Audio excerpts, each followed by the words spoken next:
नमस्कार दोस्तों, अगर आपने हमारा देश गाथा न्यूज़ चैनल सब्सक्राइब नहीं किया है तो प्लीज़ सब्सक्राइब करें। साथ ही बेल आइकन को भी ज़रूर दबाएं ताकि हमारी आने वाली हर नई वीडियो की जानकारी आपको मिलती रहे। नमस्कार दोस्तों, मैं सुरेश कश्यप स्वागत करता हूं आप सबका देश गाथा न्यूज़ चैनल में। तो दोस्तों, चुनावी इस माहौल के अंदर जहां आप देख रहे हो आचार संहिता लग चुकी है, लोकसभा चुनाव का बिगुल बज चुका है। ऐसे में कोई भी राजनीतिक पार्टी ये नहीं चाहेगी कि जनता समस्याओं से घिर के आवाज़ लगाए और जनप्रतिनिधियों और खासकर राजनीतिक पार्टियों के खिलाफ नारेबाजी हो। लेकिन ऐसा ही कुछ देखने में आया है दिल्ली के तिमारपुर विधानसभा में, जहां वजीराबाद गांव के अंतर्गत गली नंबर 9 पड़ती है। और गली नंबर 9 जो कि आप पहले भी कितनी बार देख चुके होंगे, गली नंबर 9 में पानी की जो समस्या है, पानी निकासी को लेकर, वो पिछले 1.5-2 साल से यूँ बनी हुई है। इससे पहले जब बारिशों का समय था तब भी आपने देखा कि गली नंबर 9 की क्या हालत थी। वहाँ 2-2 फुट 2.5 फुट पानी भर चुका था। लेकिन आज जब बारिश का सीजन नहीं है, उसके बावजूद भी पिछले लंबे समय से वहाँ पानी की निकासी सुचारू रूप से ना होने की वजह से वहाँ पे पानी का जलभराव हो चुका है। और जगह जगह 5-5 फुट गहरे नाले को सफाई के दौरान खोला गया था, वो अब तक नहीं बंद हुए हैं। इस कारण उस गड्ढे में कितने ही बच्चों की इसके साथ दुर्घटना हो चुकी है, उसमें बच्चे गिर चुके हैं। लेकिन अब तक कोई भी ऐसे अप्रिय घटना नहीं हुई है, ऐसे कोई घटना ना हो। लेकिन उसके बावजूद भी आज समस्या है और इसी समस्या से नाराज आए दिन वहाँ के गली नंबर 9 के निवासी जनप्रतिनिधि के खिलाफ नारेबाजी कर रहे हैं। और अभी हाल ही के अंदर हमने दिखाया कि किस तरीके से वहाँ के लोग पिछले 2 दिन से प्रदर्शन पे बैठे हुए हैं, धरने प्रदर्शन बैठे हैं। और उनका कहना है कि अगर जल्दी इस समस्या का समाधान ना किया गया, एक तो वो लोकसभा चुनाव के अंदर नोटा का प्रयोग करेंगे और किसी भी पार्टी को वोट नहीं देंगे। दूसरी तरफ उन्होंने ये भी कहा कि अगर ये समस्या का समाधान नहीं होता है तो हम इसको अनिश्चितकाल भूख हड़ताल की तरफ भी ले जाएंगे।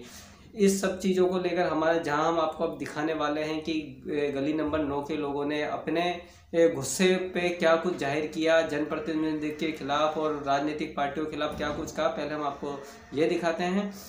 ये सोचे कि हमारे को ये वोट बैंक कैसे बनाए, वोट तो इनको मिलता नहीं। अगर यही हालत रही हमारे सड़कों पे निकलना मुश्किल हो गया, बच्चे गिर रहे हैं। मैं गिरने के बाद मेरी 2 नसें ब्लॉक हुई। मेरे पास हॉस्पिटल के जब से मुझे पैरालाइज हुआ है। आज के नहीं, मेरे पास जनवरी का है, जनवरी में मैं गिरा था यहाँ पर। मैंने आज तक कॉलोनी में किसी से नहीं कहा। जी, मेरा नाम शकील अहमद है।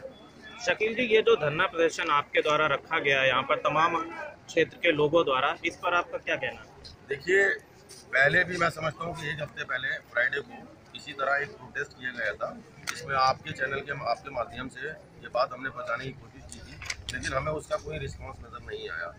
आप देश के एक चौथे स्तंभ हैं, जो हमारे चुने हुए प्रतिनिधि हैं। हमने उनसे बहुत बार शिकायत की, बहुत बार डेलीगेशन लेके गए, लिखित रूप में उनसे कहा, लेकिन हमारी कहीं कोई सुनवाई नहीं हो रही है। थक हार के आखिर में हमने निर्णय लिया, मोहल्ले वालों से मशवरा किया, इलाके के लोगों के साइन लिए। उसके बाद में थक हार के हम यहाँ सड़कों पर उतरे हैं।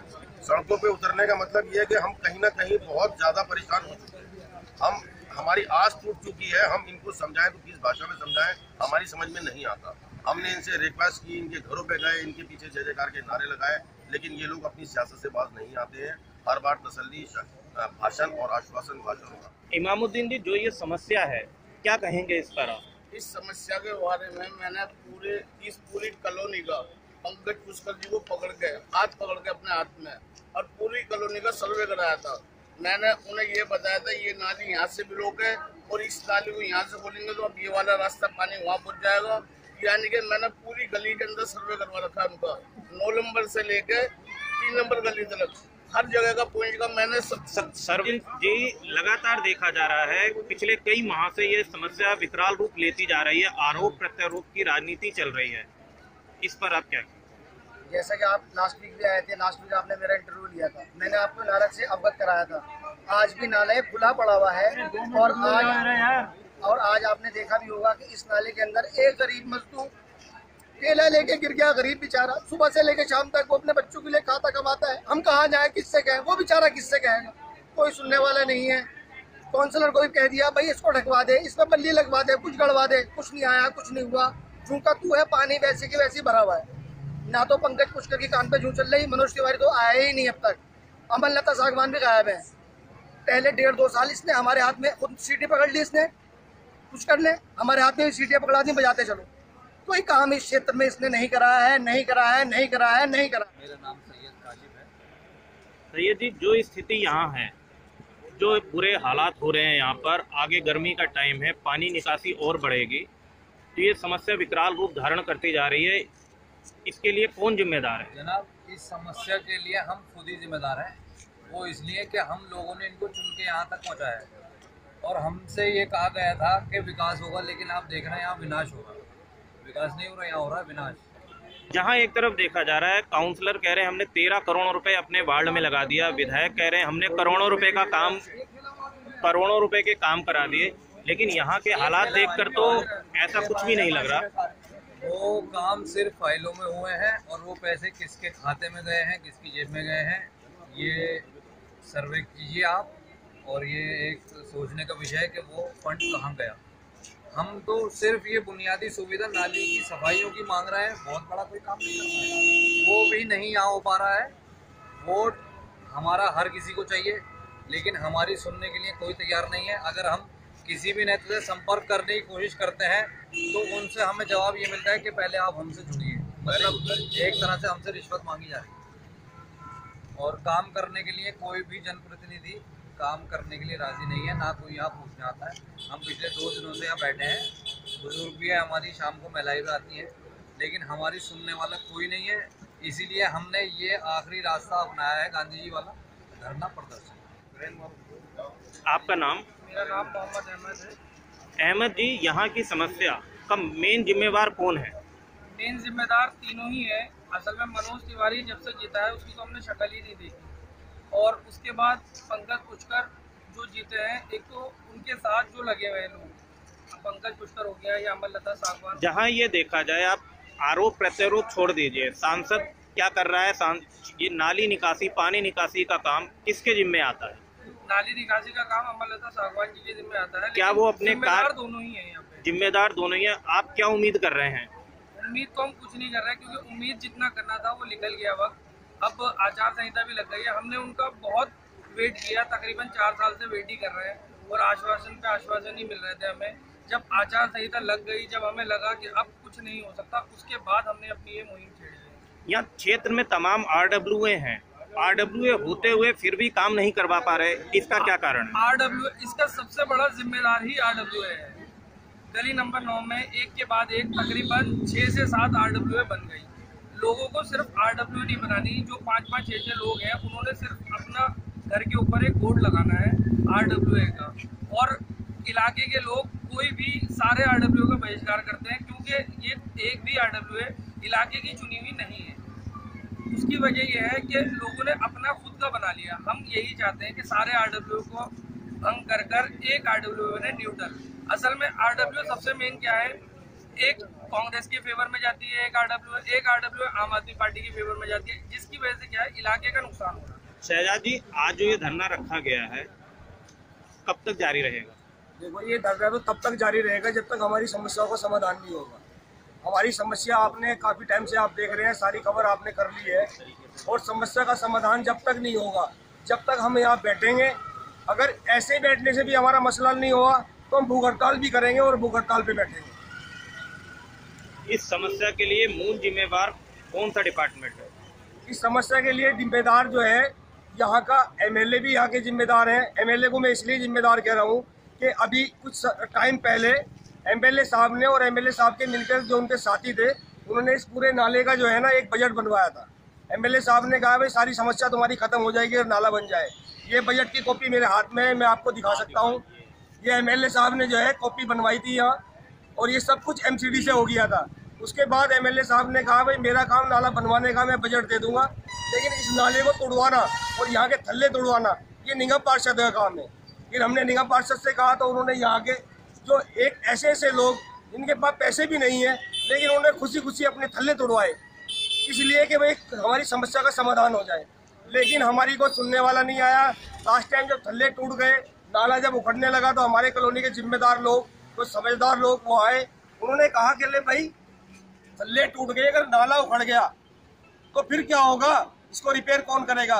फिर हमने MLA साहब से बात करी, ये कॉपी भी दिखाई MLA साहब को। MLA साहब आप इसका बजट दो, इस पर आप 2 लाइन लिख दो, अब यहाँ मेरे बजट से ये काम होगा। लेकिन एमएलए साहब ने एकदम नकार दिया और यही पब्लिक के बीच मना करके चले गए कि मेरे पास तुम्हारे लिए कोई बजट नहीं। अगर तुम दोषी नहीं हो और तुम्हारे पास पैसे नहीं है, अगर निगम पार्षद का ये काम है तो हमें रास्ता बता, हमें ये बताइए कि ये निगम पार्षद का काम है, फिर निगम पार्षद के खिलाफ खड़े हो जाएंगे हम। जो हमसे होगा हम जुलूस निकाल लेंगे अच्छे से, कोई भी हो चाहे इसमें। आपने देखा किस तरीके से लोगों ने जनप्रतिनिधियों और राजनीतिक पार्टियों के खिलाफ नारेबाजी की है, लेकिन क्या यहाँ लोगों को पर्याप्त सूचना है? क्या उनको इस बात का पता है कि आखिर आज जो ये समस्या का वो सामना कर रहे हैं, ये समस्या आखिर क्यों हुई? इस समस्या के लिए हमारी बात हुई निगम पार्षद के सारा काम जो देखते हैं कप्तान सिंह सांगवान, जो कांग्रेस के वरिष्ठ नेता है और काफ़ी स्थानीय नागरिक होने की वजह से वो कम से कम 20-25 सालों से इस क्षेत्र के अंदर सक्रिय रूप से काम करते आ रहे हैं। उन्होंने जहाँ उनके खिलाफ नारेबाजी हुई तो यहाँ उन्होंने दुख प्रकट किया कि उन्होंने इतना समर्पित जीवन जिया है जनता के लिए और जनता के काम के लिए, लेकिन उसके बावजूद भी जनता को कहीं ना कहीं उनके काम में कमी दिखाई दी और उनके खिलाफ नारेबाजी हुई। और उन्होंने इस समस्या को लेकर क्या कुछ कहा कि आखिर कमी कहाँ है और किस जगह कमी है, तो आइए सबसे पहले हम दिखाते हैं आपको कप्तान सांगवान से हुई हमारी बातचीत, उनका क्या कहना है इस पूरी पानी निकासी को लेकर। क्यों नहीं भरा, अभी क्यों भर रहा है? जब से ये फलन ने नाला ऊपर उठाया है, जब इसे तो भरा है, उससे पहले कभी पानी भरा ही नहीं। और वो नाला यदि उसमें ज्वाइंट कर दें तो वो एक बूंद पानी नहीं रहेगा कहीं भी, सबको पता है ये बात। कौन सा वाला नाला? जो ये एमसीडी वाला नाला है? अरे एमसीडी वाला नाला नहीं, जो फ्लड का नाला ऊंचा उठाया था उसी ने तो रोक रखा था। अब उसमें पाइप दबा के थोड़ी सी खोद दी तो वो पानी एकदम भागा आगे, फिर बंद हो गई। वो फायदा क्या हुआ उसका? या तो बड़े नाले में ज्वाइंट करो उसे। हाँ, है ना। जब तक वो बड़े नाले में ज्वाइंट नहीं होगी ये पानी आगे जा ही नहीं रहा है। मेरे ख्याल में अभी तक तो 4 लोगों ने बताए हैं कि 4 हैं ये। और ये जो है 80% पानी छोड़ते हैं तो उसमें से 10% जो है प्यूरिफाई होता, 70% को बहाना पड़ता है। ये तो पूरे दिन चलते हैं। हमने इसका पैसा 3 बार दिया है। एक बार पैसा दिया वो लग गया, पुलिया बन गई, कलवटे बन गई, वो स्थान ऊंचा हो गया जहाँ मस्जिद के बाहर पानी भरता था, अब पीछे रुकने लगा है।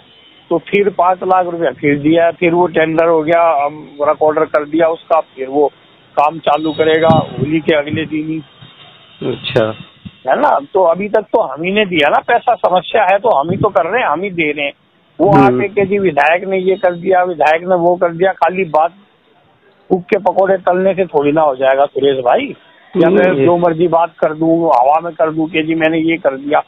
करना ये होता है कि आप लेबर लगाओ, लेबर आप पे है नहीं, वो है हम लगाते हैं। आप पैसा दो, पैसा अभी आपने 1 रुपया नहीं दिया तो दिखा दो, हम आपको तीनों वो दिखा देते हैं, वर्क ऑर्डर दिखा देते हैं, काम हुआ दिखा देते हैं। वो तो वहाँ की पब्लिक बोल रही है। दूसरा पैसा आप फिर दिया है कि इस नाले को रहमानी चौक से यहाँ तक उखाड़ के करो, इसको पूरा उखाड़ दो और इसके ऊपर स्लैब डाल दो और नाली बना दो। ये पैसा भी हम ही दे रहे हैं। तो आपकी मेरे ख्याल से बात हुई थी जब आपने ये वो तोड़े थे सबके चबूतरे, उस समय ये विधायक को ही तो बनाने थे। आपने तो उस समय बोला था कि हम तो ये तोड़ दे के साफ कर देंगे। बाकी मैंने इन 200 लोगों की RWA के बीच में कहा था, उसमें ये वकील अहमद भी था, उसमें इसकी सारे लोग थे, शहजाद भी था, सब वहाँ मैंने खड़े होकर कहा था मेरे पास पैसा नहीं है भाई, मैं कहाँ से लाऊंगा 30 लाख रुपए, मुझे तो साल में मिलता है, मैं 1 रुपया नहीं कर सकता। कह रहे पैसे विधायक दे रहा है। मगर यदि पैसे विधायक दे रहा है तो भैया विधायक से तुम करवा लो। कह रहा लेकिन इंक्रोचमेंट हटाना और ये जगह खाली कराना आपका काम है। मैंने कहा आप जिस दिन बोलोगे मैं आपको 24 घंटे के अंदर ये हटा के दूंगा। वो बोलो आप कल हटवा दो, हम परसों जो है आपको पैसा दिला देते हैं। मैंने ठीक है जी, एस्टीमेट दे दिया। मैंने कहा ये लो 1 कॉपी। मैंने कहा मुझे ले चलना। बोला जी ठीक है, आपको हम 44 लाख रुपया दिलाए थे। अगले दिन मैंने जेई सबको बुलाया, भाई आपको पैसा मिलना, आप इस लाइन को क्लियर कर दो। वो मैंने सारी तोड़वा दी आगे तक, और जो ही तोड़ी अगले दिन मैं कहा लाओ जी पैसा। कह रहा जी विधायक साहब ने तो मना कर दिया, कोई पैसा नहीं है उसके पास, वो नहीं देगा। उसके बाद फिर जब उसने कहा मैं 44 लाख रुपया नहीं दे रहा, ये चोर है, MCD चोर है, फलाने चोर है, धकड़े, मैं ईमानदार हूँ, बातें करके बढ़ गया। उसके बाद फिर हमने कहा, मैंने कहा बड़ा बुरा हुआ। फिर मनाया इसको किसी तरह, महीने बाद तो बोला कि मैं ज्यादा नहीं दे सकता, 20 लाख रुपए दे सकता हूँ। फिर मैंने वो बुलाए, मैंने कहा भाई ये 20 दे रहा, आप ऐसा करो 10 फुट तोड़ दो और 10 फुट छोड़ दो। 10 फुट को छोड़ो, उसको साफ कर दो और अगले 10 फुट को बढ़ा दो, 10-10 फुट को ले लो। वो भी तैयार हो गए। हम अपना वो ले आए गटर गाटर, तो मैं बोला, मैंने कहा भाई पैसा मिल गया भैया जी, वो कह रहा है दे देगा, मगर मैं नहीं मानता भाई। जेसीबी उल्टी ले गया एक्शन, मैंने कहा जाके चिट्ठी लेके आ और बजट बुक करा, टेंडर लगा, उसके बाद मैंने कहा मैं तोड़ूंगा, मैं नहीं तोड़ूंगा, नहीं तो कोई मर गया या टांग टूट गई तो कौन जिम्मेदार होगा। हाँ तो उसमें गिर तो रहे, वो जो खुला हुआ नाला है उसमें बता रहे बच्चे गिर गए। कह तो रहा हूँ, अब जिसको टेंडर मिला, हमने टेंडर मिलते ही उसको करवा दिया। मैंने कहा अब इसका काम है, उसकर ने 1 रुपया नहीं दिया। पिछले 4 साल में यदि इस नाले का, इस सड़क का, नाली का, 9 नंबर का, यहाँ का 1 रुपया दिया हो तो बता। चिट्ठी तो मैं लिख दूँ राष्ट्रपति को, चिट्ठी में ओबामा को लिख दूँ कि ये नहीं करेगा तो ये हो जाएगा, ऐसे थोड़ी होता है। करो परसों किसी ने ये नहीं बोला कि निगम पार्षद 3.5 घंटे खड़ी होके वहाँ पे खड़ी होके सारे नाले खुलवाए, सारे का कीचड़ निकलवाया, स्लैबें उठवाई, कम से कम 25 लेबर लगी हुई थी। किसी ने ये नहीं बोला कि निगम पार्षद, और सारे थे ये जो धरने पे बैठे हुए, किसी ने ये नहीं बोला कि निगम पार्षद 3 या 4 घंटे खड़े होके हमारे साथ करके गई। कौन निगम पार्षद खड़ी होती है 4 घंटे? तो फोन कर देती है नाला साफ हो जाए ना हो जाए। 4 घंटे हम खड़े हुए, मैं खुद खड़ा, लेबर खड़ी, निगम पार्षद रही, हम वहाँ बैठे रहे, कभी उसकी दुकान में बैठ गए, कभी इसकी में, भाई करो करो करो। सही बात है। अब ये हम भी करवा रहे हैं नाला, मैंने मनोज तिवारी से भी लिया है इस पूरे रोड का, पूरे रोड का ले रखा है, रहमानी चौक से वहाँ तक इसको उठा के 2.5 फुट बना रहे हैं, ड्रेनेज भी सही कर रहे हैं, लेकिन थोड़ा टाइम लगता है। पानी रोकने का पैसा दिया, आपको पता ही नहीं है कि जो गली पीछे है वो अमीना मस्जिद का पूरा पोर्शन क्यों रुका हुआ है। उसने पहले तो 1 बूंद पानी नहीं रुकता था, उसने एक गली बनाई और 2.5-3 फुट ऊपर उठा दी, तो सारा पानी रुक गया उसका। वही तो निकासी थी उसकी, पूरी तो निकासी रोकी है इसने, उसको कोई नहीं दिखाता। अब मैं दिखाऊंगा 2 दिन बाद खड़ा होके वीडियो डाल के लाइव कि ये देखो ये पानी क्यों रुका हुआ है, आप इसको तोड़ो वहां से वहां तक, उसको तोड़ नहीं रहा है। जैसे कि अभी आपने सुना कि कांग्रेस नेता कप्तान सिंह ने पूरी तरीके से इस पानी निकासी की समस्या पे कहीं ना कहीं विधायक पंकज पुष्कर जो आम आदमी पार्टी से हैं, इनके ऊपर ये आरोप लगाया है कि उनकी द्वारा कभी भी एमसीडी को कोई फंड नहीं दिया जाता जिसके आधार पे एमसीडी उसको क्लियर कर सके, और वो अपने पास से जितना हो सकता था उतना फंड लगा के उन्होंने काफ़ी हद तक कोशिश की कि वो उस चीज़ को सही करें, लेकिन बावजूद इन सभी प्रयासों के आज की स्थिति आप देख सकते हैं, आपको वीडियो में दिखाई दे रहा होगा कि पानी जो का तो भरा और पहले से ज़्यादा यहाँ पानी का जल भराव होता जा रहा है। पहले कहा जा रहा था कि फ्लड का नाला जो एमसीडी नाले के जो बेड है और फ्लड का नाला उससे ऊंचा है और उस कारण पानी नहीं निकल रहा, तो इसी पे कार्रवाई करते हुए विधायक महोदय ने फ्लड के नाले के एमसीडी नाले के लेवल लेके एक अस्थायी नाला बनाया, और उस अस्थायी नाले को बनाने के बाद जो तेजी से पानी निकला, तो ये उम्मीदें की जा रही थी कि शायद पानी की जो ये निकासी की समस्या इसमें कमी आए, लेकिन उसके बावजूद भी पानी की निकासी में कोई ज़्यादा कुछ राहत नहीं देखने को मिली, और इसीलिए जनता जो यहाँ की गली नंबर 9, गली नंबर 1, गली नंबर 3 की जो जनता वो आज भी कहीं ना कहीं इस समस्या से जूझ रही है, क्योंकि वो नाला बना तो दिया गया था फ्लड रूल से, लेकिन उसे बड़े नाले में जोड़ा नहीं होता। लेकिन अभी मिली हमें जो जानकारी है विधायक जी से, उन्होंने कहा कि वो नाले को बड़े नाले से मिला दिया गया है, लेकिन असली जो वजह है वो विधायक जी के द्वारा जब हमने जाना कि आखिर में समस्या है कहाँ, क्यों नहीं पानी निकासी पे सफलता मिल पा रही है, तो उनका कह रहा था कहीं ना कहीं एमसीडी जो डिपार्टमेंट है, एमसीडी डिपार्टमेंट इस तरीके से भ्रष्टाचार में डूबा हुआ है कि वो अपनी नैतिक जिम्मेदारियों को बिल्कुल भी काम के अनुसार नहीं कर रहा है, वो नैतिक जिम्मेदारियां नहीं निभा रहा है, क्योंकि एमसीडी का ये काम था कि वो अपनी नाले और नालियों की सफाई को दुरुस्त रखे। लेकिन अगर अब एमसीडी के गांव वजीराबाद गली नंबर 9 की तरफ आप जाएंगे तो जितने भी एमसीडी के नाले और नालियाँ वो कहीं ना कहीं गाद से और अवरोधों से रुके हुए हैं।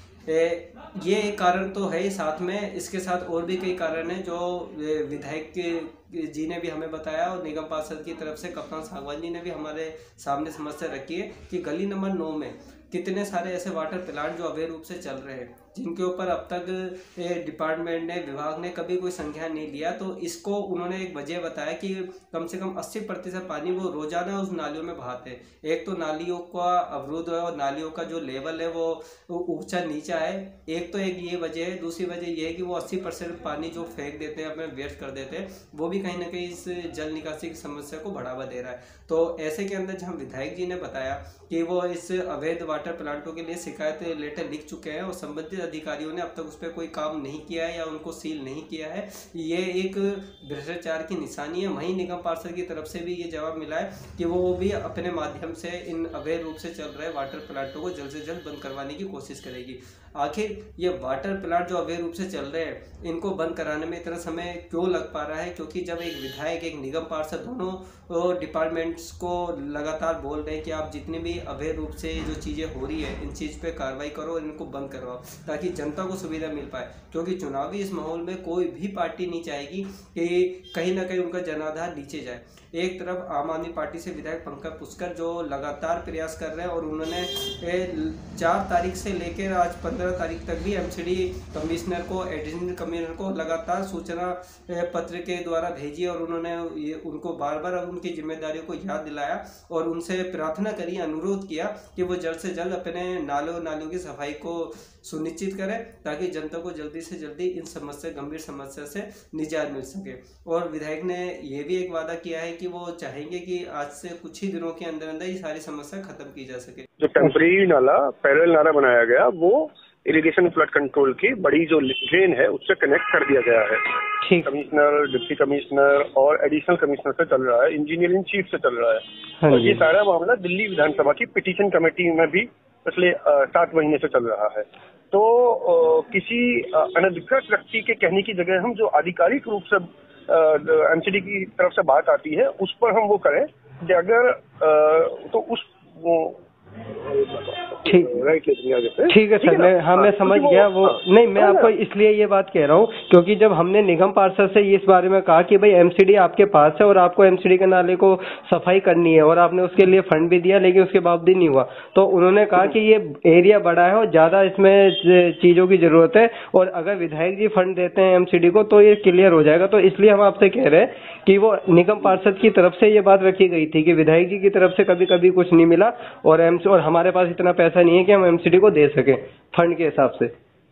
हाँ, तो इसमें मेरा अनुरोध ये है कहने का कि जो नगर निगम है वो एक इस तरह की संस्था है, उसके पास आय के बहुत सारे अलग अलग स्रोत होते हैं। तो उसमें जो पार्षद फंड होता है वो उसका असल में कई सारे स्रोतों में से एक है, तो एकमात्र नहीं है।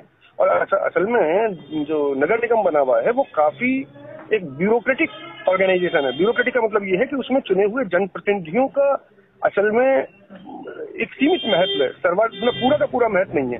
तो जैसे कि पार्षद का फंड तो बड़ा सीमित होता है, लेकिन मतलब बिल्कुल स्पष्ट शब्दों में कहें तो एमसीडी ब्यूरोक्रेसी से चलने वाली संस्था है।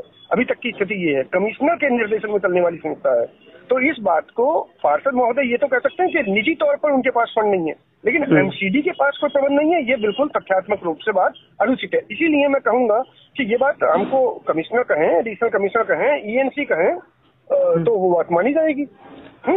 तो इसमें सर एक बात मेरे को एक आपसे ये जानना है, क्योंकि जिस प्रकार जनता है वो अधूरी जानकारियां और अपर्याप्त जानकारियों की वजह से निगम पार्षद, सांसद और विधायक तीनों के खिलाफ नारेबाजी कर रही है, तो आप ये बताएंगे क्या निगम पार्षद किस तरीके से नाकाम हो रही है क्षेत्र में, या सांसद का क्या रोल हो सकता था इसमें, और फिर विधायक की क्या जिम्मेदारी हो सकती थी, या सिर्फ नगर निगम ही इसमें जिम्मेदार है?